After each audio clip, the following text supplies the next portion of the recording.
Welcome to the story. Don't forget to like, subscribe and support me. The sun dipped low over the jagged peaks of the ancient mountains, casting long shadows across the sprawling city nestled within the dragon's cradle. The capital of the dragon clan, once the shining beacon of power and tradition, now stood on the brink of monumental change. For centuries, the dragons had ruled the continent with absolute authority, their monarchy unshaken and their bloodline revered. But today, that unyielding foundation had cracked, and the future of the dragon clan hung in the balance. King Elrian, the last ruler of the dragon clan's long line of monarchs, had made the unthinkable decision to dissolve the throne. In a world where dragons had dominated the skies and the land below, the mere idea of an election, a decision by the people, seemed as foreign as magic to those who had lived under the rule of the crown for generations. But the world had changed, and so too had the dragons. The winds of reform, once a distant whisper, had grown into a gale. Tensions between the dragon clan and the other races, the humans, elves, and dwarves, had reached a breaking point. Conflict had become inevitable. The aristocrats and ancient bloodlines clung to the past, while the common folk and the younger generations yearned for something new. The king's decision to hold the first presidential election had sent shockwaves across the land, and now 4 candidates had emerged, each representing a different path forward for the dragon clan. But beneath the surface, the captivate Section 8 of this unprecedented moment was already cracking, as unseen forces and dark prophecies whispered of an even greater storm yet to come.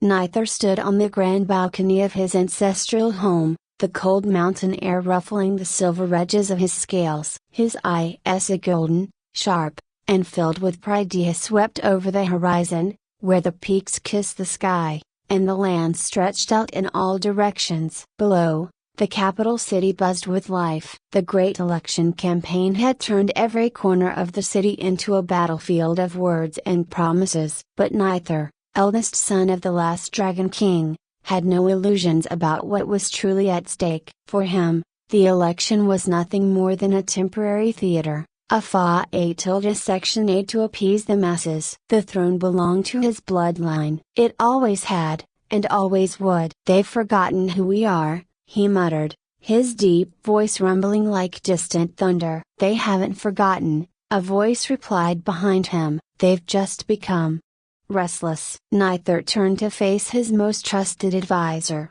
Caris, a slim and cunning dragon with silver-tipped horns. Caris had served the royal family for decades, always watching from the shadows, always plotting. His intelligence and ruthlessness had been indispensable to Nithar's plans. "They'll remember soon enough," Nithar said, his eyes narrowing. "When this election is over, and the throne is restored, the people will beg for our guidance again. Tradition cannot be undone by a mere vote." Caris smirked. "Still, you must play the game for now. Let the reformers and the commoners believe they have a chance. It will make your victory all the sweeter." Nithar nodded. The election was nothing but a stepping stone to reclaim what was rightfully his. But there were other candidates to contend with, each of them representing a different threat to his vision for the dragon clan. Viren paced the floor of his study, a large map of the continent spread out before him. He was young for a dragon, barely a century old, with bright, shimmering blue scales that reflected the light of the fire burning in the hearth. His mind raced with ideas, strategies, and the overwhelming sense of responsibility that came with being the face of the reformist movement. For years, Viren had studied the other races, traveling to human cities, elven forests, and dwarven strongholds. He had seen their struggles, their potential. The dragon clan had ruled for centuries, but Viren believed it was time for something new or something better. The future, he believed, lay not in domination, but in cooperation. "It won't be easy," said Arya, his chief strategist and a sharp-witted dragoness who had been with him since the beginning of his campaign. She stood by the window, gazing out at the sprawling city below. "The old families won't give up their power without a fight." "And Nithar? He's dangerous." Viren nodded, his wings twitching with nervous energy. Neither represents everything we're trying to change. The monarchy is outdated. Our people deserve a say in their own future. This election is the first step toward true freedom. Arya turned, her green eyes piercing. Freedom doesn't come without sacrifice. Neither won't play fair, and neither will the military. General Drakmar is waiting for any sign of weakness. Varian sighed. He knew the challenges that lay ahead, but he had to believe that the people were ready for change. They had to be. General Drakmar stood at the edge of a cliff, overlooking the vast plains that stretched out below the mountains. His scales were dark as coal, his eyes cold and calculating. He had led the Dragon Clan's armies for decades, defending their borders from every conceivable threat. But now, the greatest threat to the Dragon Clan came from within. Drakmar had never cared for politics. His world was one of discipline, strength, and control. But the king's decision to hold an election had forced his hand. The people were weak, easily swayed by promises of reform and equality. What they needed was a strong leader, someone who could ensure the survival of the Dragon Clan in an increasingly hostile world. He had no patience for neither's arrogance or Varian's idealism. The military was the only institution that could hold the Dragon Clan together, and he intended to see it remain in control by force if necessary. The election is a farce, he growled, his voice like grinding stones. We should be preparing for war, not pandering to the masses. Beside him stood Captain Jorik, his second in command, a dragon as fierce and loyal as any in Drakmar's army. The people won't follow us unless they believe they have a choice, Jorik said. Let them have their election. When it falls apart, we'll be there to pick up the pieces. Drakmar's eyes narrowed. And if it doesn't fall apart? Jorik smirked. Then we make sure it does. Saren sat on the edge of a crumbling wall, his legs dangling over the side as he looked out over the dusty streets of the lowlands. This was where he had grown up, where the real dragons lived. Not in the gilded palaces of the capital or the military strongholds of the mountains, but here, among the common folk and the farmers, the craftsmen, the ones who kept the Dragon Clan running, even if no one ever thanked them for it. Saren wasn't born into power. He had clawed his way up from nothing, fighting for every scrap of respect he had earned. Now, he was the voice of the people, the candidate who represented the downtrodden, the forgotten. He wasn't here to play games or make promises he couldn't keep. He was here to tear down the system that had oppressed his people for generations. They're scared of you, you know, said Kira, his closest friend and fiercest supporter. She was a dragon like him, born in the lowlands, with a fiery temper and a sharp tongue. Neither and Drakmar, they think you're going to start a revolution. Saren grinned, his teeth flashing in the fading light. Maybe I will. They won't let you win, you know that, right? Saren shrugged. Maybe not. But I'm not fighting for a win. I'm fighting for a future. For the people who have been left behind. For the dragons who never had a voice. This election is just the beginning. Kira looked at him for a long moment, then nodded. Then let's make sure they hear us. As the days passed, the city became a battleground, and not of swords and claws, but of ideas and ideals. Debates were held in the grand halls, where the candidates clashed over the future of the Dragon Clan. Neither spoke of tradition, of the unbroken line of a royal blood that had safeguarded the clan for centuries. Varian countered with his vision of reform, of a world where dragons and other races could live together as equals. Drakmar warned of external threats, of the need for strength and unity under military rule. And Saren, standing tall among the common folk, called for revolution, a complete dismantling of the old ways, a new government led by the people. But beneath the surface, darker forces were at play. Whispers of the dragon prophet's vision spread like wildfire. Some believed the prophecy was nothing more than a tool for manipulation, a way to control the masses. Others feared it was a warning of disaster to come. And in the shadows, unseen hands worked to influence the outcome of the election. Sabotage, assassinations, and secret alliances threatened to unravel the fragile peace that had held the dragon clan together for so long. The night before the election, the city was eerily quiet. The air was thick with anticipation, as if the world itself was holding its breath, waiting for the storm to break. Neither stood alone in his chambers, staring at the crown that had once belonged to his father. It gleamed in the firelight, a symbol of everything he had been born to protect. Tomorrow, the people would cast their votes. But Neither knew that no matter the outcome, the throne would not remain empty for long. "I will not let them destroy everything we have built," he whispered to the crown. "The dragon clan will endure." As the first light of dawn crept over the mountains, the fate of the dragon clan hung in the balance. And in the heart of the city, the dragon prophet watched, waiting for the prophecy to unfold. As the dawn broke, the city stirred to life with a tension so palpable it vibrated in the air. The streets, once teeming with dragons flying and walking about their daily tasks, now echoed with a different kind of energy. The grand plaza in the center of the capital had been transformed into the focal point of the election, a stage set for what would become the most important day in the history of the dragon clan. Crowds of dragons gathered in every corner, from the grand noble districts to the slums of the lowlands, all of them waiting for their chance to cast a vote. A simple act that had the power to reshape their future. Banners representing each candidate fluttered in the breeze, their vibrant colors standing in stark contrast to the heavy, ominous atmosphere that hung over the city.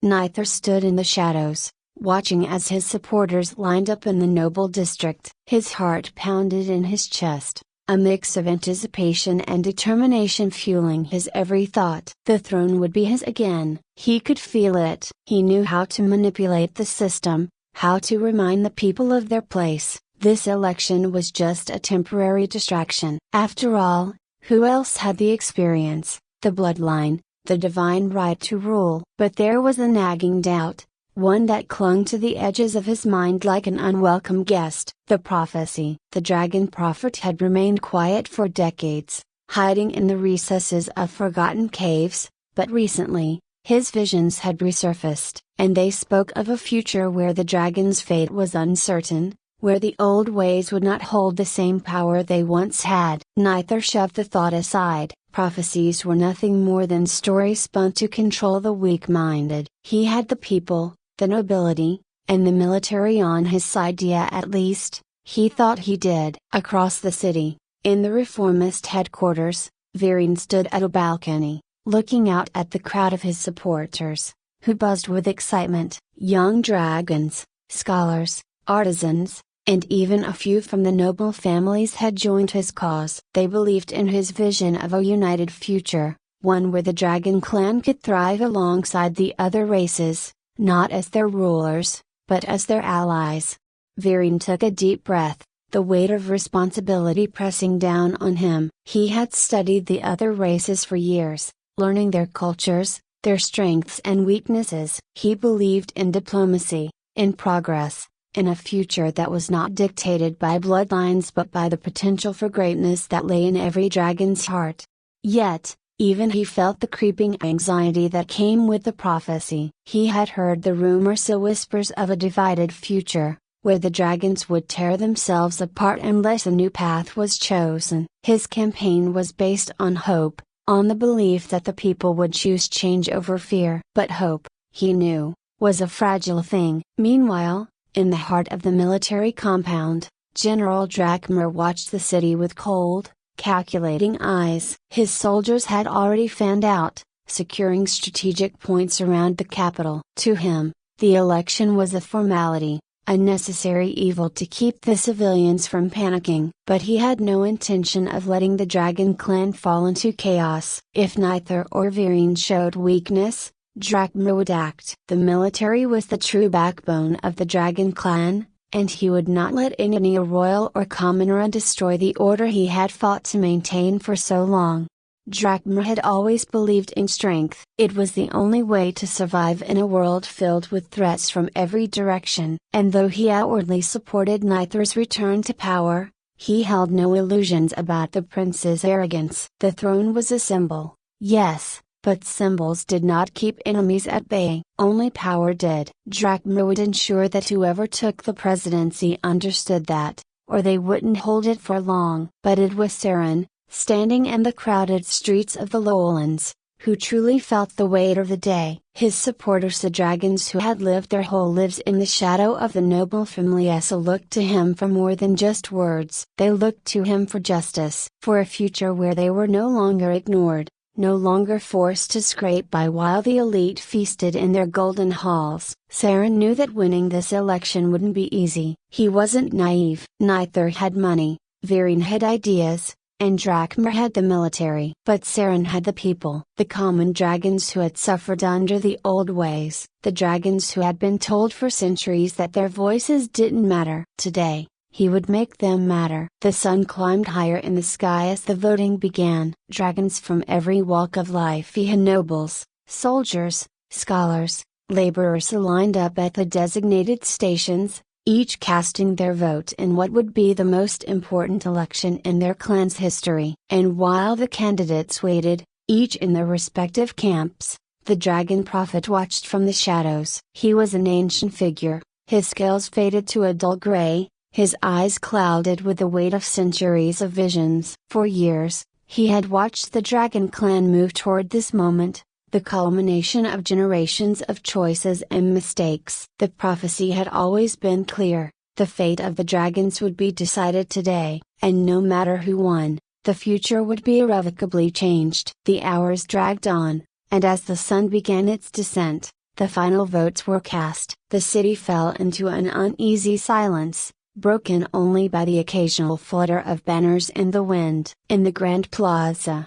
a council of elder dragons gathered to tally the votes, their expressions grim. They had seen the chaos that lurked beneath the surface, the storm that was brewing just beyond the horizon. No matter the outcome, they knew the election would not be the end of the conflict. When the results were finally announced, the city erupted. Viren had won, by a narrow margin. The reformist dragon had secured enough votes to claim the presidency. His supporters cheered, their voices rising in a crescendo of hope and excitement. This was the moment they had dreamed of, the beginning of a new era. But as Viren stood on the stage, looking out at the crowd, he knew that this victory was only the first step. The real challenge lay ahead. He would have to unite a fractured people, convince the nobility to accept reform, and keep the military from seizing control. And all the while, the prophecy lingered in the back of his mind, a shadow that refused to be ignored. Neither,